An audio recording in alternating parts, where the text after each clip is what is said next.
To all of you, welcome to my YouTube channel. Today we will discuss the MCQs based on classical mechanics.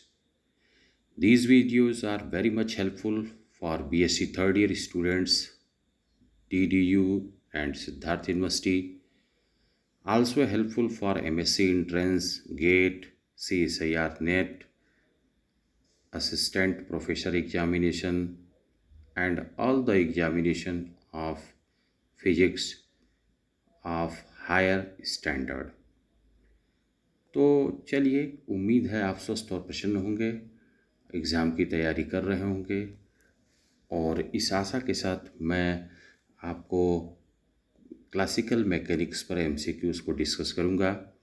Classical mechanics के MCQs की numbering question number 18 से रखी गई है, क्योंकि इसके पहले 1 to 17 हमने मैथमेटिकल फिजिक्स में नंबरिंग दे रखी थी, जिसको हम ऑलरेडी अपलोड कर रखे हैं अपनी यूट्यूब चैनल पर।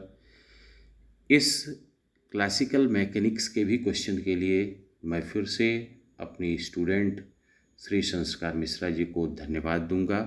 उन्होंने ही यह हमें मैटर प्रोवाइड किया है, अदरवाइज़ टाइम की कमी के कारण से मैं क्लासिकल मैकेनिक्स और मैथमेटिकल फिजिक्स को कवर नहीं कर पा रहा था। तो चलिए डिस्कस करते हैं एमसीक्यूज़ को। Question number 18, conservation of angular momentum is applicable when.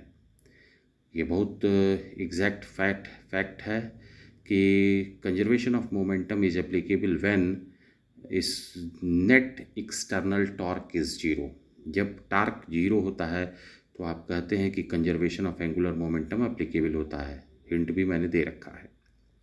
Question number 19, a force must be conservative. कौन सा फोर्स कंजर्वेटिव होगा? तो आप देख सकते हैं work done is path independent. जो बी है, work done is closed path, work done in closed path is equal to zero. Curl of vector F is equal to zero, all above. तो सभी के सभी ऑप्शन सही हैं, all above. Question number 20, total number of degree of freedom of a system of two particles moving inside 3D cubical box is. अब two particles के बारे में बताया गया है कि उनकी सिचुएशन क्या है। तो अटैच्ड बाय रिजिड रॉड, मतलब आप समझ सकते हैं कि वो एक रिजिड रॉड के दोनों एंड पर एक तरह से बंधे हुए हैं। तो उसके लिए डिग्री ऑफ फ्रीडम क्या होगा? तो आप जानते हैं इस तरह से उनका डिग्री ऑफ फ्रीडम क्या हो गया, 5 होगा। तो क्वेश्चन नंबर 20 का करेक्ट ऑप्शन है डी, क्योंकि आपको मालूम है डिग्री ऑफ फ्रीडम का फार्मूला होता है 3n-k, जहाँ n जो होता है वो नंबर ऑफ पार्टिकल्स होता है और k जो होता है वो कॉन्स्टेंट्स होते हैं। तो आपने एक कंडीशन, कॉन्स्टेंट जस्ट मतलब सिंपल भाषा में कहा जाए कंडीशन, तो कंडीशन आपने एक लगाया है कि वो एक रिजिड रॉड से जुड़े हुए हैं, इसलिए आपने कहा कि वो एक दूसरे के ओरिजिन से अलोंग द एक्सिस रोटेट नहीं कर सकते हैं या मूव नहीं कर सकते हैं। तो इसलिए के की जगह पर 1 रखा गया। तो इस तरह से डिग्री ऑफ फ्रीडम आपको 5 कैलकुलेट करने पर मिला। Question number 21, which one of the following is an example of non holonomic constants. Non holonomic constants क्या है? तो सबसे पहले आपको मालूम होना चाहिए कि नॉन होलोनोमिक कॉन्स्टेंट्स सुन करके क्या समझा जाए। तो आपको मालूम होना चाहिए motion of molecules of a gas moving in a container can not be expressed in form of equation, hence this is non holonomic constants. जिसके मोशन को आप एग्जैक्टली किसी इक्वेशन के फॉर्म में एक्सप्रेस नहीं कर पाते हैं, उसको आप कहते हैं नॉन होलोनोमिक कॉन्स्टेंट्स। तो आपको मालूम है अच्छे से कि जो गैस होती है वो रैंडम मोशन करती है, तो उसके मोशन को आप किसी एक इक्वेशन की मदद से नहीं रिप्रेजेंट कर सकते हैं, इसलिए आप उसको क्या कहते हैं, नॉन होलोनोमिक कॉन्स्टेंट्स का नाम देते हैं। तो क्वेश्चन नंबर 21 का करेक्ट ऑप्शन है option B, gas molecules in a container. Question number 22, correct form of Lagrange's equation of motion can be written as. Lagrange equation of motion का correct form क्या होगा? तो ये वेल नोन एक्सप्रेशन है, option B is the correct option, D by D T del L upon del Q dot minus del L upon del Q is equal to zero. Question number 23, Lagrangian for simple harmonic oscillator can be given as। Simple harmonic oscillator के लिए Lagrangian क्या होता है? तो Lagrangian का सबसे पहले बता दें तो L is equal to T minus V T, मतलब काइनेटिक एनर्जी, वी मतलब पोटेंशियल एनर्जी। तो आपको मालूम होना चाहिए कि काइनेटिक एनर्जी क्या होता है हार्मोनिक ऑसिलेटर का, 1/2 mv²। तो 1 अगर हम पोजीशन कोऑर्डिनेट के टर्म में लिखेंगे तो वी का मतलब हुआ x dot, 1/2 m x dot square. और वी क्या होता है? पोटेंशियल ऑफ हार्मोनिक ऑसिलेटर या हार्मोनिक फंक्शन। आप ऑलरेडी बीएससी पार्ट 1 में पढ़े होते हैं, 1/2 kx²। तो इस तरह से आप आ जाएंगे 1/2 mx² minus 1/2 kx²। Question number 23 का करेक्ट ऑप्शन है option C. Question number 24, principle of least action states that a action integral is 0 for actual path of classical system, b action integral should be minimum for actual path of classical system, option c Lagrangian must vanish, option d Hamiltonian must vanish। तो question number 24 का correct option है option B, action integral should be minimum for actual path of classical system। Question number 25, which system is true about central force? Central force के लिए कौन सा जो statement है वो सही है? A force only depends on R radius vector, R मतलब radius vector. B motion is confined in a plane, option C angular momentum must be conserved, option D all above. तो सभी के सभी ए बी सी तीनों सही हैं, इसलिए question number 25 का करेक्ट ऑप्शन होगा option D. Question number 26, Lagrangian of a system can be given as L is equal to 1/2 m bracket x dot square plus y dot square plus z dot square minus mgx। Which one is cyclic coordinate? तो cyclic coordinate अब आपको check करना है।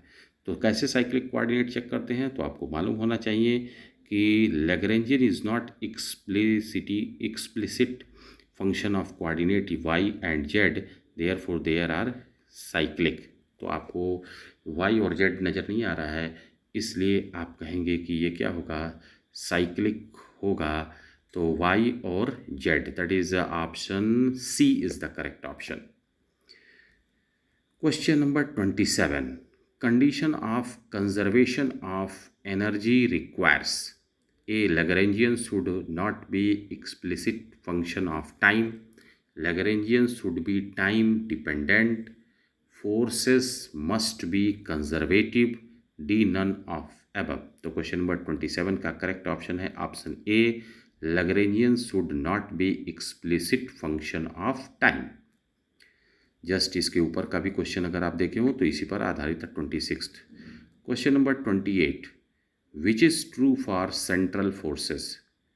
Line of action of force always passes through a fixed point, they follow inverse square law, C they are always conservative, D all above. तो central forces के लिए option A, option B, option C तीनों सही हैं, इसलिए question number 28 का correct option होगा option D. Question number 29, which one of the following is an example of non central force? कौन सा इसमें नॉन सेंट्रल फोर्स का एग्जाम्पल होगा? A gravitational force, B nuclear force, C Coriolis force, D Coulomb force. तो nuclear force जो होगा वह non central force का एग्जाम्पल होगा। ओके, तो क्वेश्चन नंबर 29 का करेक्ट ऑप्शन है option B. Question number 30, according to Kepler's second law, Kepler's के सेकेंड लॉ के अकॉर्डिंग क्या होता है? तो आपको मालूम होना चाहिए कैपलर का जो सेकेंड लॉ होता है वो क्या बताता है? एरियल वेलोसिटी इज कांस्टेंट, मतलब उसका ये मानना है कि जो एरियल वेलोसिटी होगी वो कांस्टेंट होगी। तो इस तरह से क्वेश्चन नंबर 30 का करेक्ट ऑप्शन है option C, dA/dt is equal to J/2m। Okay, question number 31, relation between Lagrangian and Hamiltonian of a system can be given as. Lagrangian और हैमिल्टोनियन में रिलेशन की बात की गई है।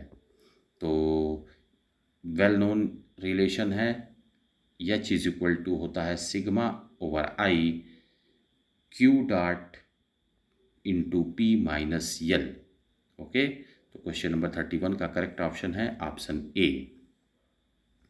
Question number 32, Hamilton's equation of motion are. Hamilton का equation of motion क्या होता है? तो आपको मालूम होना चाहिए Q dot is equal to del H upon del P and P dot is equal to होता है minus del H upon del Q. तो यहाँ माइनस को ट्रांसपोज कर दिया गया है इस तरह से। क्वेश्चन नंबर 32 का करेक्ट ऑप्शन है ऑप्शन ए। तो इस तरह से डियर स्टूडेंट्स, हमने कुछ क्लासिकल मैकेनिक्स के इम्पॉर्टेंट लग रहे एमसीक्यूज़ को आपसे डिस्कस किया। लगभग हर एमसीक्यू के लिए आपको हिंट भी मैंने प्रोवाइड किया है, और जहाँ हिंट नहीं है वहाँ मैंने प्रॉपर एक्सप्लेनेशन दी है। उम्मीद है ये वीडियोस आपके एग्जामिनेशन के लिए काफ़ी हेल्पफुल होंगे। आप अपने एग्जामिनेशन में बेहतर करें, यह हमारी शुभकामना है। और यह बीएससी थर्ड ईयर कल अर्थात जो BSc third year DDU Gorakhpur university के स्टूडेंट्स का एग्ज़ाम है, उसके लिए यह लास्ट वीडियो होगा। और हमने लगभग हर एक पेपर पर अपनी तरफ से कुछ वीडियोस को दिया है। उम्मीद है ये वीडियोस आपके लिए सार्थक होंगे और आप इसका भरपूर उपयोग करेंगे। एग्ज़ाम के लिए आप सभी को बेस्ट ऑफ लक। आप अपने जीवन में अच्छा करें, कल का एग्जामिनेशन आपके लिए बहुत ही बेहतर हो, इस आशा के साथ धन्यवाद।